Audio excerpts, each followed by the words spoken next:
Bonjour à tous, je suis vraiment ravie de vous retrouver pour cette nouvelle vidéo.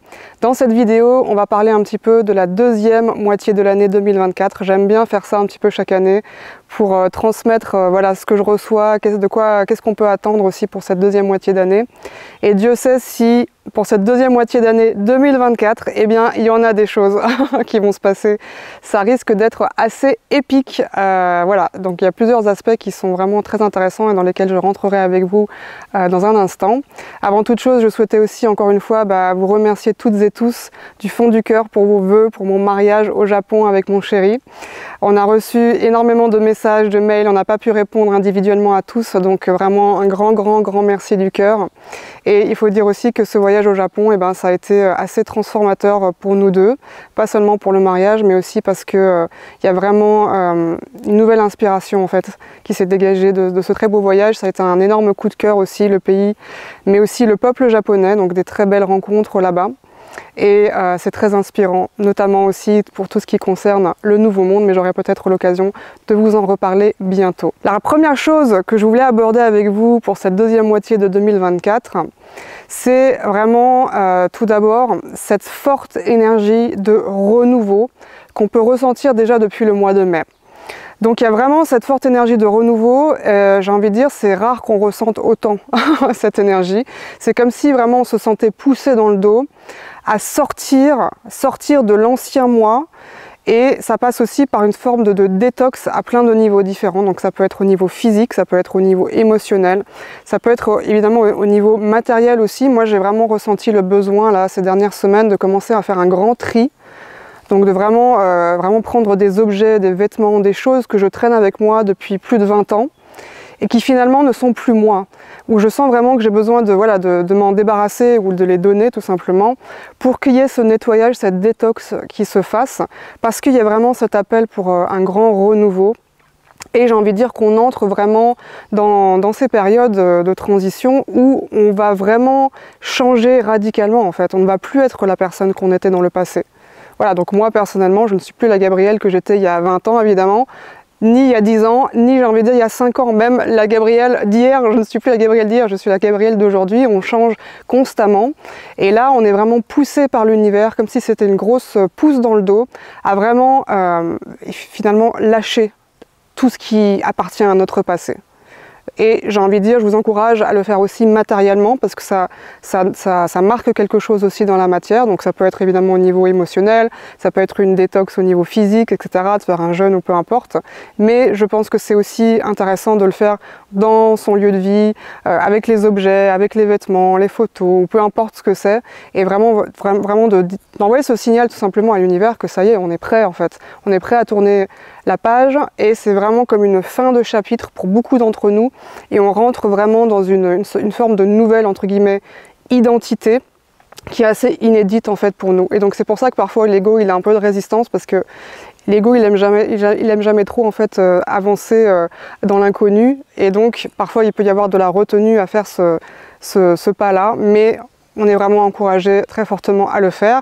Et d'ailleurs ce renouveau il est de toute façon très fortement reflété aussi dans le collectif et dans tout ce qui va se passer notamment et qui a déjà commencé j'ai envie de dire, mais qui va se passer aussi pour la deuxième moitié de cette année. Quelque chose qui est assez marqué aussi en ce moment et qu'on va être de plus en plus nombreux à vivre, c'est aussi des changements très soudains avec par exemple le fait de tomber sur un obstacle qui arrive très soudainement et qui nous prend par surprise et qui parfois peut aussi déclencher j'ai envie de dire des remontées émotionnelles qui peuvent être d'ordre traumatique. Donc il y a pas mal de choses, pas mal de thématiques en lien évidemment avec la survie aussi, donc vraiment le côté un peu animal qu'on peut porter. Donc on peut être challengé vraiment à ce niveau-là. Mais ce qui est intéressant, c'est que du coup, entre ces challenges personnels qu'on peut vivre de manière soudaine, et on a l'impression vraiment que le ciel peut-être nous tombe sur la tête à un moment donné, parce que ça fait remonter vraiment plein de choses, plein d'émotions et de traumatismes. Ce qui est vraiment intéressant avec cette énergie, c'est qu'il y a en parallèle une énergie, donc ça crée évidemment une une sorte de crise de guérison, j'ai envie de dire, hein. Donc quand il y a des remontées, des choses qui sont déclenchées, bah forcément ça nous invite à aller guérir certaines choses en nous, à transmuter certaines choses en nous. Et ce qui est vraiment intéressant avec cette énergie, c'est qu'il va y avoir un fort contraste entre le challenge personnel et de l'autre côté, comme des miracles en fait qui vont se produire, comme des résolutions magiques qui se produisent de manière assez rapide aussi. Donc il y a vraiment ces deux aspects, ces deux polarités-là, j'ai envie de dire, entre un obstacle ou une épreuve qui arrive soudainement et qui nous ébranle, et la possibilité vraiment d'avoir cette crise de guérison un petit peu, j'ai envie de dire, accélérée, parce que c'est vraiment ça qui se passe, avec derrière une forme de solution miracle qui arrive, qui tombe du ciel aussi. Et évidemment, j'ai envie de dire, pour qu'il y ait ce miracle, pour permettre en tout cas que ce miracle ait lieu, ce qu'on nous demande aussi, c'est à la fois évidemment de prêter attention à ce qui a besoin d'être guéri, mais aussi d'être dans une forme d'acceptation, lâcher prise, et tout simplement de s'en remettre à l'univers. Donc ça peut être à travers l'accueil, mais ça peut être aussi à travers la prière par exemple, donc de ne pas hésiter à demander de l'aide spirituelle dans ces moments-là.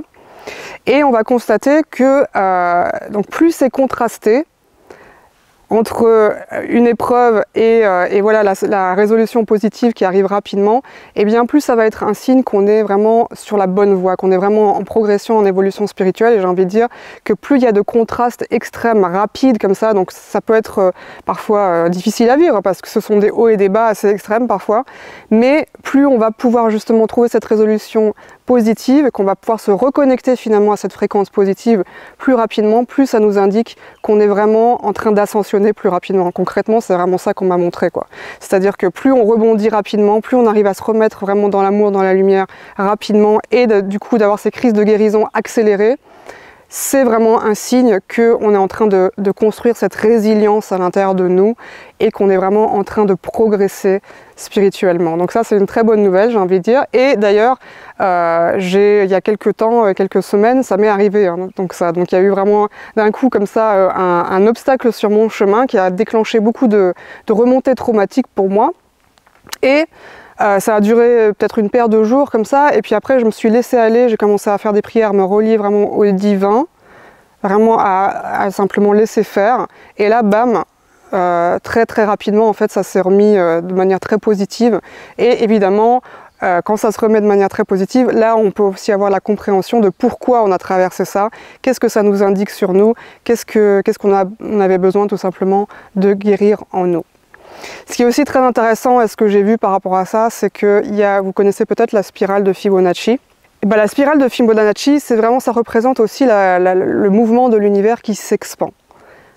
Et ce qui est intéressant avec ce mouvement, c'est que, comme vous voyez, c'est une spirale, donc il y a un côté aussi circulaire. Et donc parfois, quand on évolue sur notre chemin de conscience, on a l'impression, même si on est dans cette spirale de Fibonacci, qu'on fait du surplace, voire même on régresse parce qu'on fait des tours comme ça. On fait des tours où il y a des répétitions de choses du passé, on va encore plus profondément dans certaines couches voilà, de certaines blessures, etc. Et on a l'impression finalement voilà, de revenir en arrière, alors qu'en fait il n'en est rien. Si on regarde la spirale de Fibonacci, eh bien, ça tourne, c'est vraiment cette spirale qui s'ouvre vers l'expansion, qui s'ouvre vers l'infini en fait. Et donc ça c'est vraiment le mouvement de l'univers, et quand on comprend ça et qu'on comprend que finalement notre évolution elle est reliée à ce mouvement de l'univers, qui est encore une fois eh bien, une figure universelle qu'on trouve aussi dans la nature bien sûr, eh bien, ça nous permet aussi de mieux accepter, de mieux comprendre comment ça fonctionne. Alors évidemment, tout ça, ça passe aussi par la méditation. C'est comme ça qu'on arrive à être aligné, c'est comme ça qu'on arrive à être centré, c'est comme ça aussi qu'on arrive à être ancré. Donc on a vraiment besoin de cet ancrage, évidemment, toujours. Et certainement, quand on se sent ébranlé, de revenir vraiment à l'intérieur, de méditer, de respirer et de se reconnecter à son soi intérieur, ça peut être que bénéfique. Mais il y avait aussi une autre info par rapport à ça. Alors peut-être vous allez vous reconnaître, en tout cas moi je me reconnais là-dedans, ça c'est sûr. Parfois on a eu tendance ces dernières années à trop se plonger dans le spirituel, à trop vivre cette spiritualité. et finalement à trouver aussi dans cette spiritualité une forme de refuge, et c'est quand même parfaitement normal aussi par rapport à tout ce qu'on voit dans le collectif et tout ce qui se passe, etc., toutes les énergies qui vont dans tous les sens. On a besoin vraiment de ce sanctuaire, on a besoin de se retrouver soi, on a besoin d'aller à l'intérieur, on a besoin vraiment de cette reliance et cette connexion divine et spirituelle qui est toujours là de toute façon, hein. Mais quand je dis on se réfugie dans la spiritualité, c'est que parfois peut-être on se met des œillères aussi par rapport à la réalité matérielle, ou on se met parfois aussi des œillères par rapport à ce qui se passe dans le monde.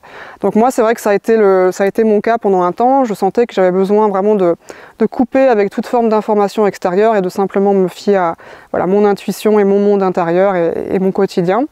Et depuis quelque temps, eh bien, je sentis que c'était maintenant le moment finalement de réouvrir, ce qui ne veut pas dire que je laisse tomber tout l'aspect spirituel et de recueillement et ce sanctuaire-là. Ça veut dire que simplement je garde un œil aussi sur ce qui peut se passer dans le monde, et j'ai envie de dire qu'en 2024, si on est encore là à dire qu'il se passe rien, c'est que vraiment on vit tout seul dans un bunker souterrain au fin fond de la Sibérie, quoi.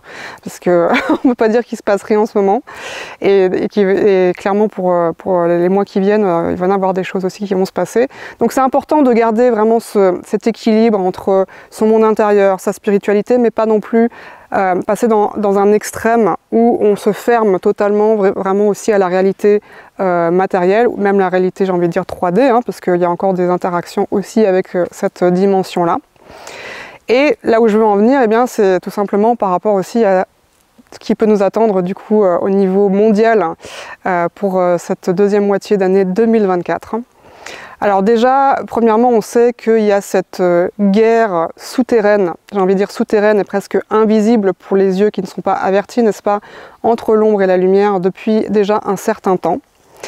Et ça peut être parfois trompeur parce que justement, si on garde simplement les yeux sur la réalité matérielle et la 3D, justement, comme il y a encore beaucoup d'êtres humains sur Terre qui le font, à travers les grands médias, etc., eh bien on peut être trompé dans le fait que finalement les choses sont toujours pareilles, que ça n'avance pas dans le bon sens, que c'est pas positif, etc., etc. Parce que c'est exactement ce que ces personnes veulent qu'on croie tout simplement.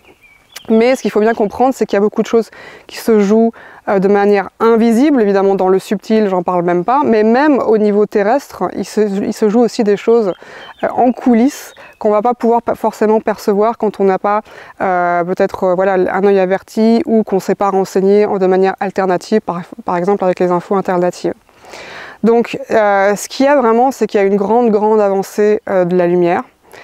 Et que la manière dont je perçois maintenant le décor en fait qu'on nous présente, que ce soit au niveau politique, au niveau économique ou à tout niveau, c'est vraiment comme un décor de carton-pâte en fait.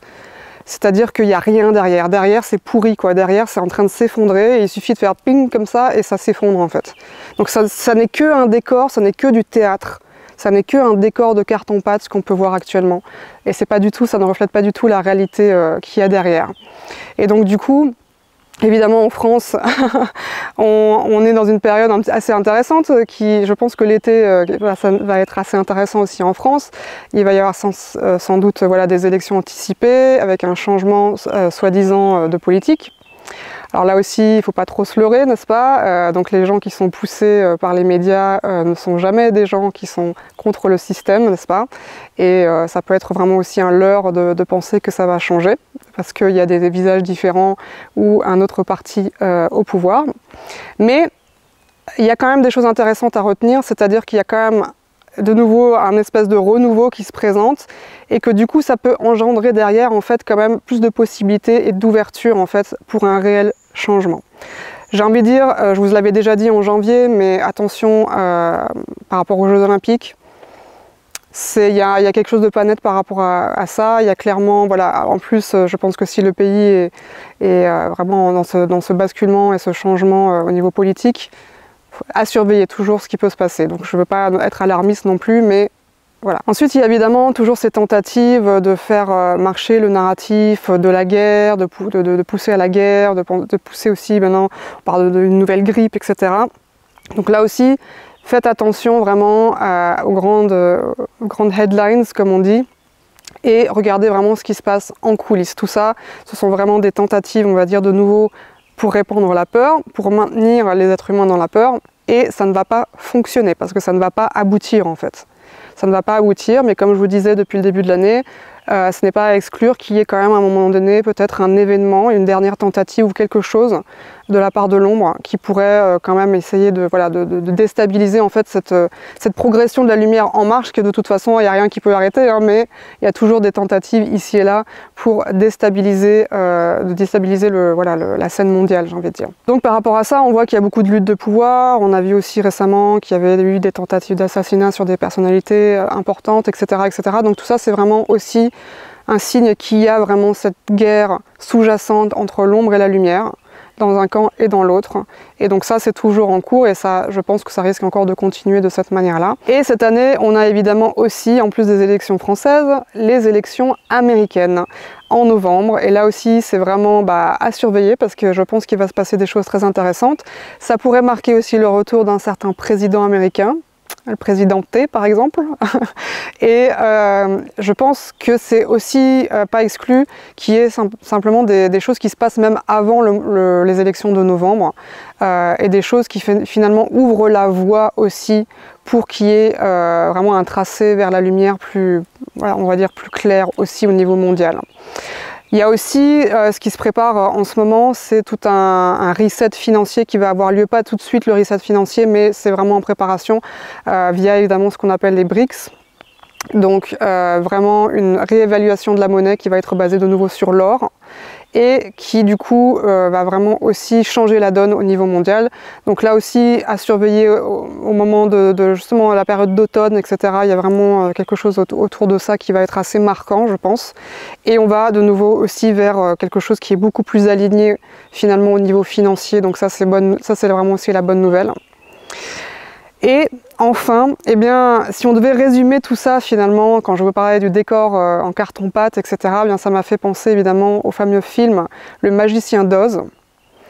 Alors si vous vous souvenez, moi c'est un film que je regardais quand j'étais petite. J'avoue que quand j'étais petite, ça me faisait un petit peu peur aussi. Il y avait des scènes qui me faisaient peur, mais en fait c'est un film où il y a beaucoup de choses, beaucoup de symboliques et beaucoup de métaphores qui nous sont données pour la compréhension de beaucoup de choses. Et notamment cette scène, enfin une des scènes vers la fin du film, où Dorothée avec ses compagnons arrive chez justement le magicien, et qui sont face vraiment à cette grande tête effrayante, avec la fumée, avec du feu, etc. Et qui vraiment avec une voix qui terrifie, qui fait peur. Et puis il y a le petit chien de Dorothée qui va sur le côté et qui tire en fait le rideau qu'il y avait à côté. Et derrière le rideau, il y a quoi? Eh bien, il y a un homme qui était en train, évidemment, de manœuvrer toute cette machination, toute cette manipulation derrière le rideau. Et au moment où le chien ouvre le rideau, d'ailleurs, l'être qu'il essaye de créer comme ça, dit ne prêtez pas attention à l'homme derrière le rideau. Et bien si justement, on va prêter attention à l'homme derrière le rideau. Parce que ce que ça nous dit, ça, c'est que l'ombre est une illusion. Pas dans le sens qu'elle n'existe pas, parce que l'ombre existe, c'est une réalité qu'on expérimente, mais c'est une illusion dans le sens qu'elle n'a pas le pouvoir qu'on lui donne, elle n'a pas le pouvoir qu'elle essaye de nous faire croire qu'elle a finalement. Et c'est magnifiquement représenté du coup dans ce film. Donc plus on va tomber dans le piège de l'ombre à croire et avoir peur finalement aussi de ce pouvoir maléfique sur nous, qu'ils aient du pouvoir sur nous, et bien plus on tombe vraiment dans cette illusion. Plus on s'éveille, et plus on réalise que derrière le rideau de cette poudre aux yeux, eh bien il y a un être humain tout simplement qui manipule tout derrière. Donc j'ai envie de dire, souvenez-vous de ça, vraiment, dans tous les événements qu'on va continuer à pouvoir vivre au cours de l'année. C'est vraiment super important. Récemment, c'est vrai que en méditation, j'ai eu l'occasion aussi, on m'a montré vraiment des couches très profondes du fonctionnement de la matrice. Donc je ne vais pas rentrer là-dedans maintenant, mais c'est quelque chose que voilà, je me prépare aussi peut-être à transmettre, parce que ça va très loin. On n'imagine pas à quel point ça va loin. Cette illusion finalement va loin. Et donc ça va être aussi une thématique finalement qu'on va à tous aborder dans les prochaines semaines et les prochains mois. Clairement, c'est des temps où on fait tomber cette illusion, où on se réveille par rapport à cette illusion. Et n'oublions pas évidemment qu'on est tous là pour bâtir, construire ce nouveau monde ensemble, pour ancrer ce nouveau monde ensemble, pour œuvrer ensemble aussi. D'ailleurs, au Japon, j'ai été beaucoup inspirée finalement par voilà, cette énergie, par rapport à cette énergie de renouveau, parce que je trouvais qu'il y avait beaucoup de choses dans la société japonaise qui avaient des profondes valeurs en fait qu'on a un petit peu perdues chez nous, notamment la valeur du respect. Entre autres, la gentillesse, la politesse, enfin ce genre de choses. Et aussi un côté altruiste, c'est-à-dire que on est moins individualiste et donc du coup ça va vraiment dans cette énergie pour moi qu'on va pouvoir voir lors de cette ascension planétaire vers la nouvelle Terre. Et d'ailleurs cette inspiration, eh bien, ça a généré aussi un renouveau pour notre communauté l'Arche de Lumière, puisque maintenant on m'a dit vraiment que ça va être comme un exemple de communauté en ligne, un exemple de communauté de la nouvelle Terre où nous allons pouvoir vraiment continuer à évoluer ensemble, continuer à ancrer et œuvrer aussi dans ces fréquences de la nouvelle Terre. Et chaque mois, vraiment, à chaque fois, je suis tellement en joie de partager plein de connaissances et d'expériences différentes. Ce mois-ci d'ailleurs, on a fait un magnifique voyage, le voyage de l'âme entre deux incarnations, qui s'appelle aussi la vie entre les vies. Donc c'est vraiment faire voyager l'âme pour aller retourner dans sa demeure éternelle, son foyer spirituel. C'est absolument magnifique. Donc si ça vous intéresse vraiment de nous rejoindre et d'aller plus profondément dans cette évolution spirituelle avec moi, eh bien n'hésitez pas à nous rejoindre. Vous avez toutes les infos sur mon site. Et en attendant, eh bien, je vous souhaite une excellente deuxième moitié de l'année 2024 et à très vite. Satnam.